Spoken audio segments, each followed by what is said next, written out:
It's a quick reaction. Fiifi-Manfred on YouTube. Thank you very much for joining me here.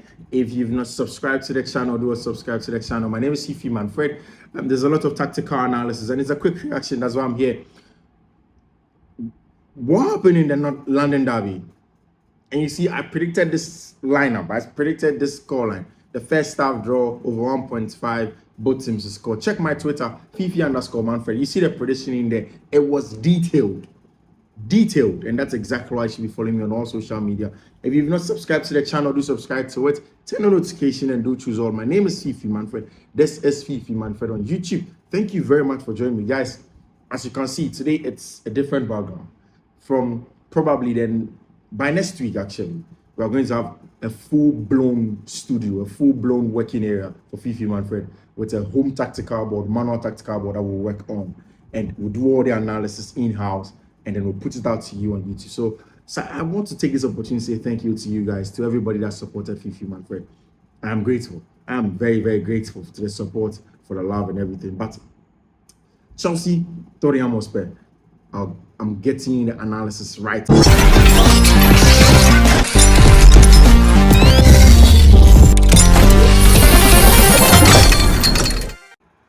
Well, then London Derby has ended. Chelsea getting an elusive win for a very, very long time. And this is exactly what you wanted from Mauricio Pochettino's men. I understand. Before you even go on, let everybody who didn't watch the game understand that Tottenham Hotspur were down by two men, and then Chelsea exploited that. But it is the tactical intricacies of this game that makes it exciting to talk about. It is not about the players that were in there. It's not about the number of red cards and what's not. But it's the tactical analysis, and that's exactly what I'm giving you. First of all, if you're a lover of the game, one of the things you should understand is that in the first half, especially in the first 20 minutes, Tottenham Hotspur totally dominated the play. Now, Idoji came into the game. Pedro Porro was in there. Two centre-back of Van der Veen, and then, of course, Christian Romero, who ended up in fact, Tottenham's back four. Three of them did not end the game. In the middle of the park, my man Yves Bissouma, Papi Matassa as a double six in there. Then, of course, up top, Dejan Kulusevski, James Maddison, Brandon Johnson up top in there with Son Heung-min. It was a hugely balanced Tottenham Hotspur midfield and the starting lineup. One that you think that definitely should give Chelsea a lot of run for its money. But you see, they had the successes in the first 20 minutes for one reason. Tottenham Hotspur and Ange Postecoglou did an excellent job at overloading Chelsea at every phase of the game. In build-up, they built with four. Sometimes even when they built with two, in the second phase, it was an overload in central areas for Chelsea, where for Tottenham Hotspur, where you had every time either of Pedro Porro or Idoji coming inverted into the middle of the park to add to Papi Matassa and Yves Bissouma. I've told you consistently, Yves and Papi Matassa are hugely technical, also very physical, and win these balls every time. Now, it is in this build-up they were able to get through and play through Chelsea consistently. In fact, by the 10th to 15th minute, Enzo Fernandez was signaling to the bench and Mauricio Pochettino to change something because Tottenham were consistently playing through them. They were making it difficult for them to block those passing lanes. They were making it difficult for them to win second balls. The spaces between the Tottenham players was so small, such that any loose ball, they pick up those pieces and then they play forward. Now, that's what you get from Ange Postecoglou's men. That's how he plays. Inverted fullbacks and overloads. He is the king of overloads. And he overloaded Chelsea in the first, second, and third phases of build-up. Even in attack consistently, he was overloading Chelsea. Made it very difficult for Chelsea's back four to deal with them. You know, when Chelsea went into this makeshift back three, the plan was to have their three at the back, dealing with the three wingers or attackers from Tottenham Hotspur. But it wasn't like that. Consistently, they were being overloaded. And I think that with Chelsea's starting 11 was also one of the best going into this game, where there was huge balance. The problem for me, and has always been against games like this, is having Robert Sanchez in post. Having Robert Sanchez in post consistently is the worry.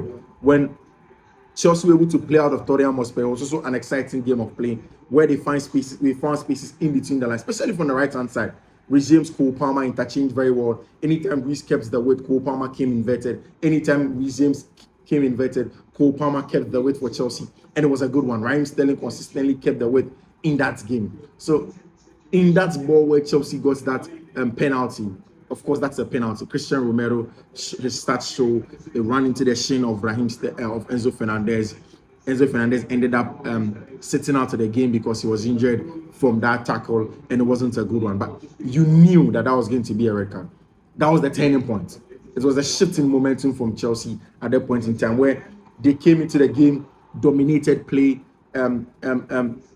They showed also largely how they could play in games like this. And it was a good one. It was a good one, given how Chelsea were playing. It was a brilliant way of play to contain Tottenham Hotspur. Now you realize that every time that Chelsea were playing like this, now Cole Palmer vacated with the wide area, came to play in central areas so that Chelsea could match Tottenham Hotspur's numbers in build-up, in defending and blocking of passing lanes. It was exciting. Cole Palmer, for one like this, uses body orientation. And one of the things that you consistently saw in this game was how Conor Gallagher was aggressive in leading Chelsea's press. The press was very aggressive, very, very aggressive.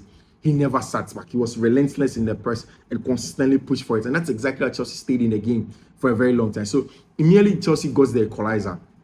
Tottenham Hotspur were down by a man down. And then still they were playing with the high line. But those mistakes that they did in the second half, that nearly cost them the game. They started in the first half. Chelsea consistently had runners from the front line. And that's wrong. If you are trying to break a high line down, and that's very good at the offside line, offside trap, what you do is that you have pseudo runners. So say Raheem Sterling tries to run, stops, and then somebody makes a quick dart and run. It is the trigger. But consistently in the first half, Chelsea weren't taking those trigger. Jackson was timing his runs too fast, was always getting in behind too early, and then he was flagged offside. Same for Raheem Sterling consistently. And I said it again on Twitter at Fiifi-Manfred that, you know what, this is a game where Chelsea need a runner from deep, a deep runner, like a decoy, where somebody tries to run the first time, and then they made a darting run in behind the lines for Chelsea Football Club. And when they went into the second half, and then that brilliant change to take off Levi Colwill, who was on a yellow card and could possibly go into a red card because Tottenham Hotspur would have targeted him. It's one of the things that Ange Postecoglou would have told his charges, that when you go into this game in the second half, make sure you target players like Levi Colwill because they are on a yellow card. When we get them to be a man down also, we are going to be at level now, and then we can play with them. So it was brilliant from Mauricio Pochettino to take off Levi Colwill and then bring in Marco Correa, who wasn't on a yellow card, who was fresh, to come and go into those battles with Pedro Porro because Pedro was being very, very aggressive on him. Now, it's in the second half Chelsea tried to do the things right. But when they tried to do things right also, Vicario was brilliant with the starting position. I've never seen something like this in a very long time in the English Premier League. Excellent starting positioning for a goalkeeper, especially with that high line. His starting position suited the high line. Consistently, he was close. Consistently, he got off his lines very quickly and then clear and swept behind the back line for Tottenham Hotspur. And they did it so well for several times until when Chelsea got that breakthrough. And you see, I'll go back into that goal that Chelsea scored with Nicolas Jackson. It was simple. Nicolas Jackson tries to run, stops the run, stays back, waits for openings. Raheem Sterling makes the dart and run. Immediately Sterling makes the dart and run. Nicolas Jackson knows that was from deep. He's onside. Jackson gets onto his bike, gets in behind, and then the goal comes in. So Chelsea learns their lessons from there on. Before then, they were making series of mistakes with respect to how they could get in behind. They were making series of mistakes in how to deal with Tottenham Hotspur. Again, one of the ways to deal with some of these balls is to switch the play. Consistently switch the point of attack. Go from out wide. And Chelsea did that brilliantly where they used regimes from out wide. They sent those balls in there to isolate him 1v1 because there were acres of space in wide areas. And those are the only parts where Chelsea did the job right in those areas. Apart from that, they nearly made a mess out of this. And I would have been disappointed.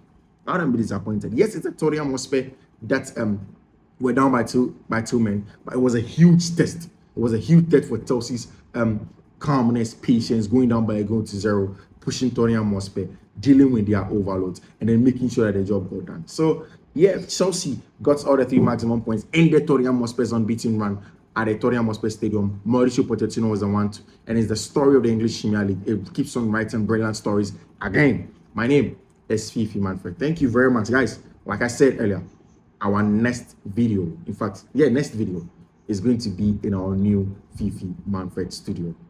The mic there's a microphone for proper voice.